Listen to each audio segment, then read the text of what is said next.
In today's lecture, I'm going to spend my time here talking about the retina. This is going to give some of the basic anatomy and some of the basics about how cells in the retina work.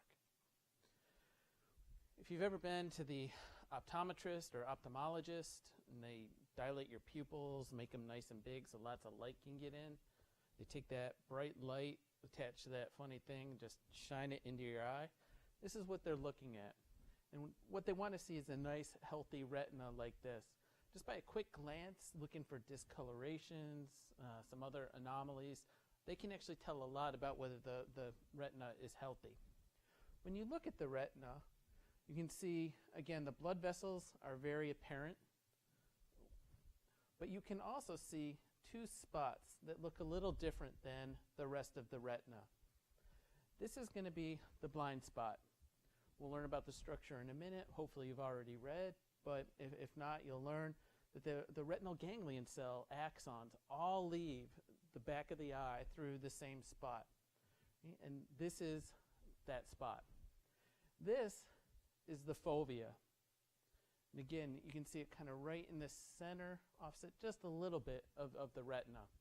And anytime you're trying to get a good look at something, what you're doing is you're shifting your gaze so that the image, the light hits right here on your fovea. This gives you your best acuity. Low sensitivity, but best acuity. Now, the job of the visual system is to transduce electromagnetic stimuli into an electrical signal. Hopefully you remember from the introductory chapter the doctrine of specific nerve energies. All your senses, all the neural signaling in your brain rely on the same electrical signal. So whether you're detecting mechanical energy, you're detecting chemicals present in the environment, or you're detecting light, we're going to have to somehow convert that into an electrical signal, like I said. Okay, transduce just means convert. Okay, so light energy is going to hit something in your eye. That's going to eventually get converted to an electrical signal. That's going to go to the brain. Now, once it gets to the brain, what determines what you perceive? And we're going to talk a lot of electrical connections, things like that are below the level of perception. You don't perceive anything until you get to the cortex. Okay, so depending which cortex, you've got cortex for each sense.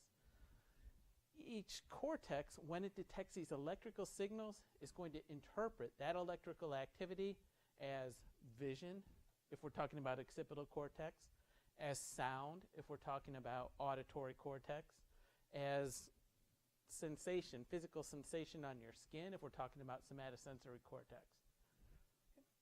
I'm going to spend the most time talking about vision because it illustrates all the major principles. Humans are heavily reliant on our vision, obviously. Visual system has been well studied. So in terms of kind of the nuts and bolts of it, we really probably know the most about the visual system than we do any of our senses. So this is a great framework to understand the major concepts. When you get to the other senses, you'll be able to apply those concepts and it'll make it a little bit easier to understand them. As I said, though, it's the brain, and more specifically, it's the cortex, the sensory cortex that turns those nerve impulses into perceptions and thoughts. And we'll talk a little bit about the mechanism in your sensation and perception class. They'll spend a lot more time talking about this in a lot more detail than I will in this class.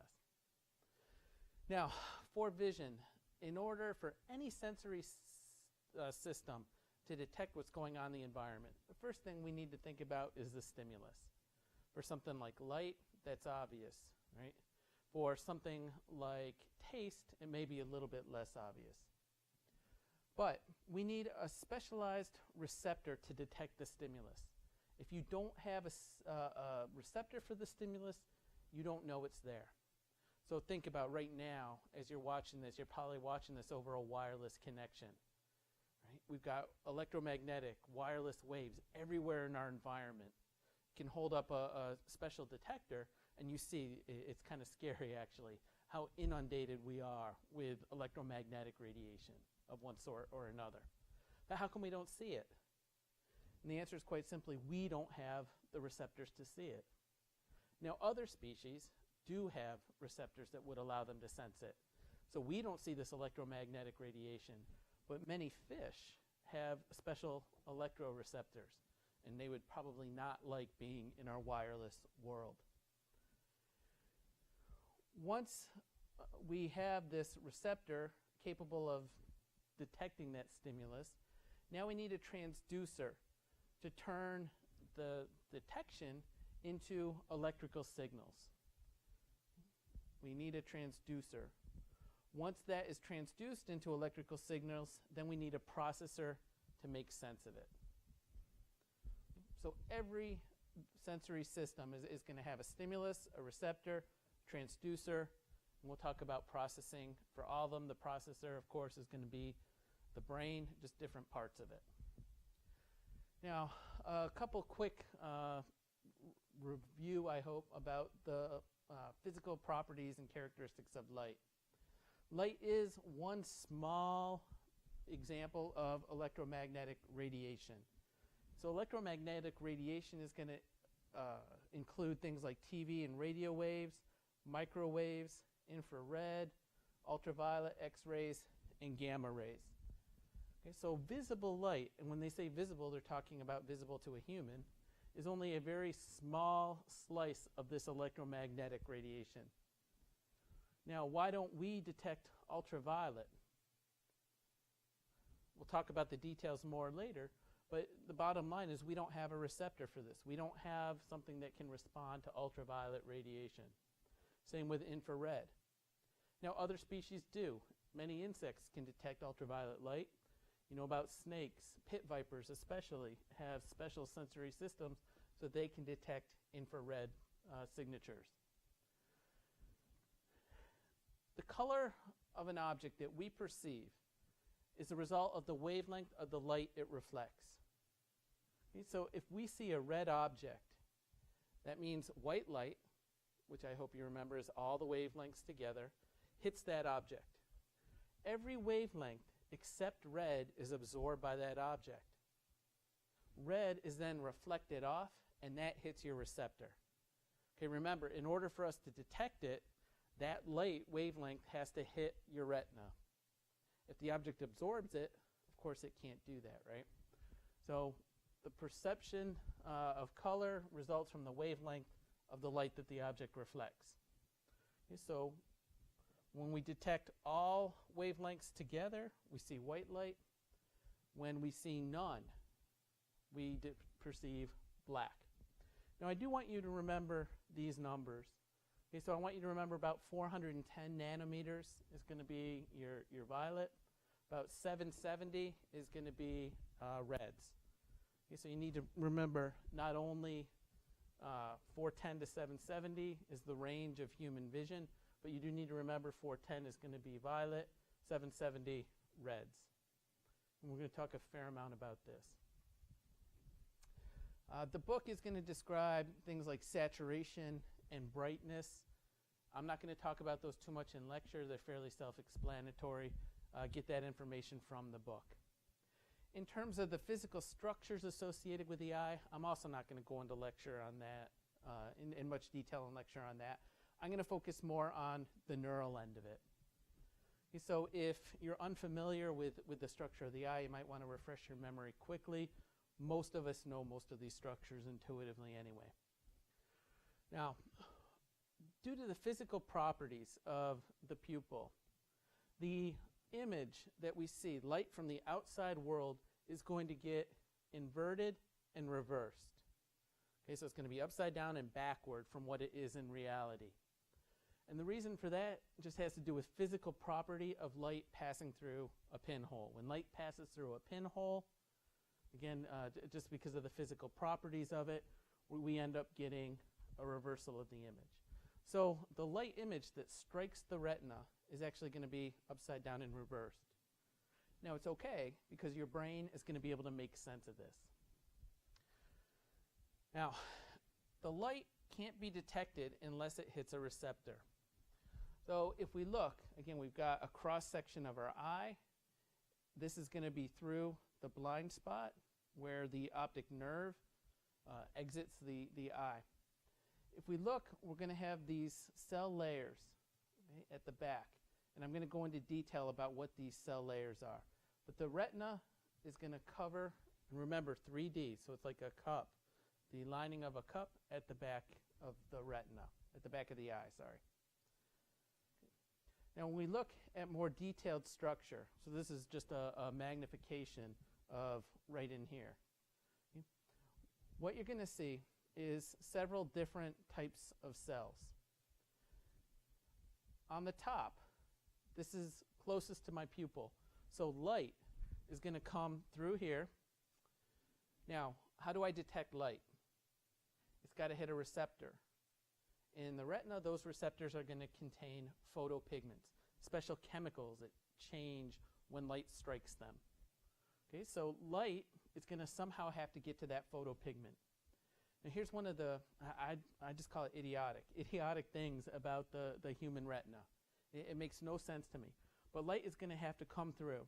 It's going to have to pass through these axons, through this cell layer, through these axons and dendrites, through this cell layer, through these axons and dendrites, through these cell bodies, and finally, right here in the red, at the very back of the eye, this is where the photopigment is.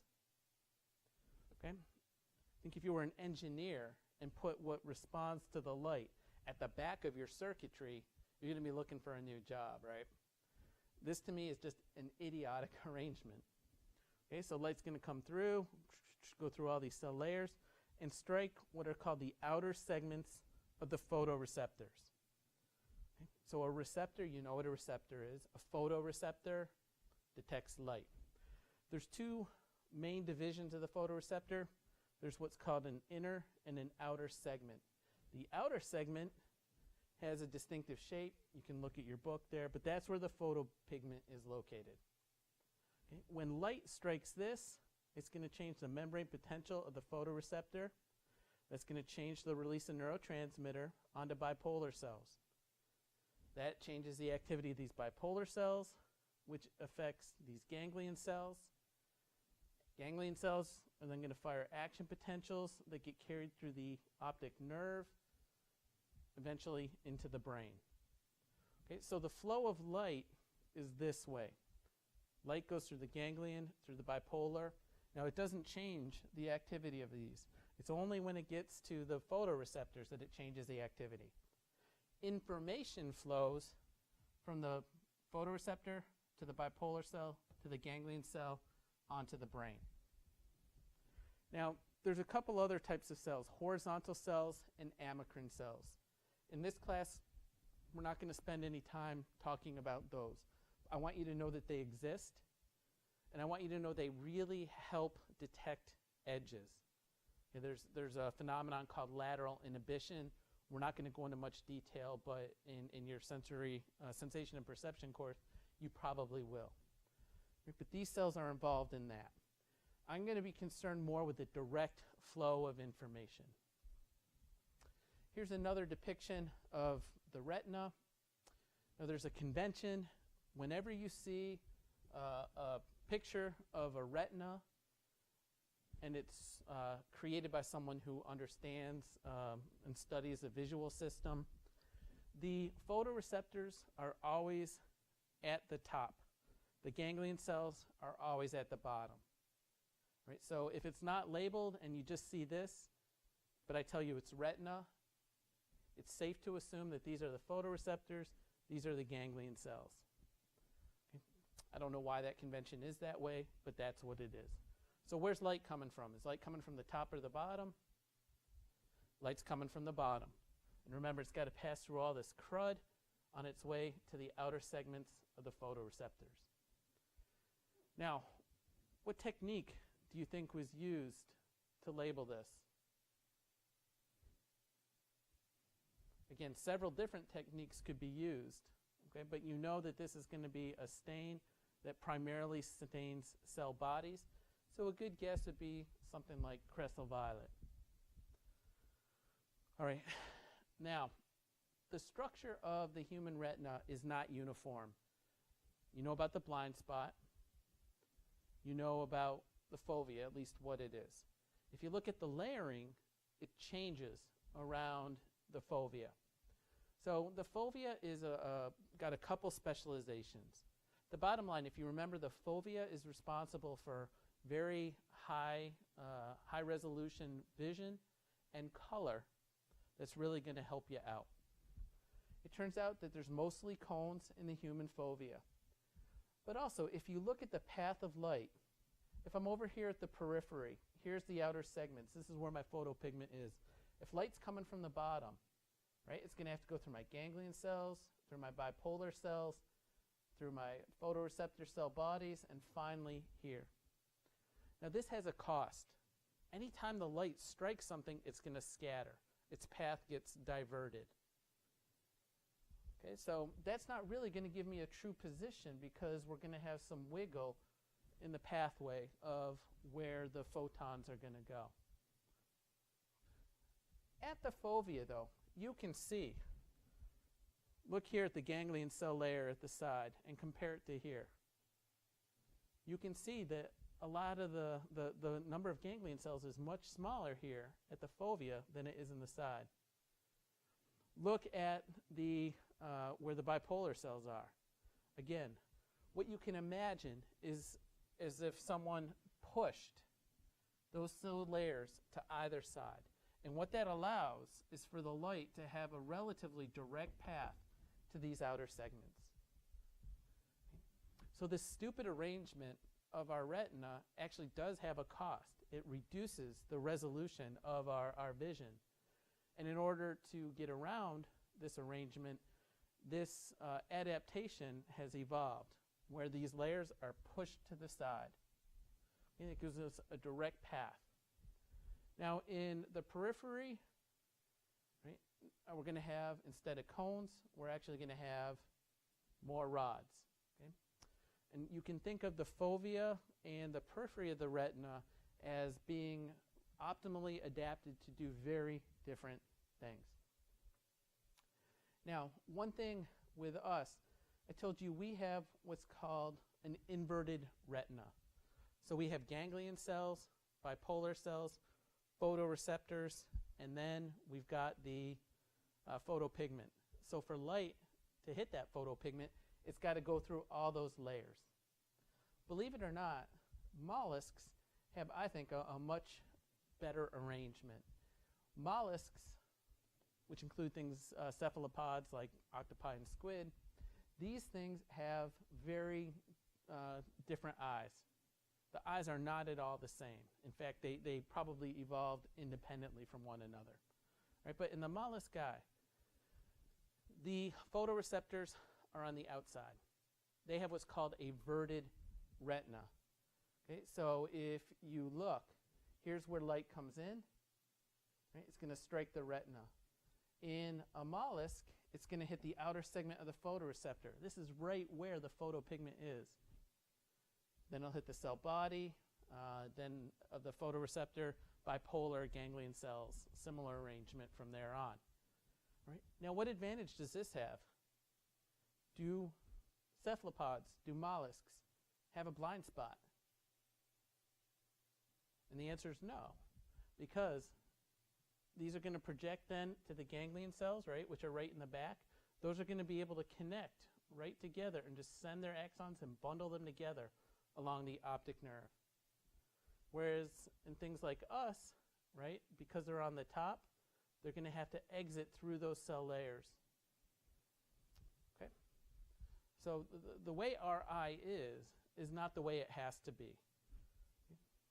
And believe it or not, what we think of as simpler organisms, more primitive organisms like the mollusk, have what I would argue, from an engineering perspective at least, a better eye.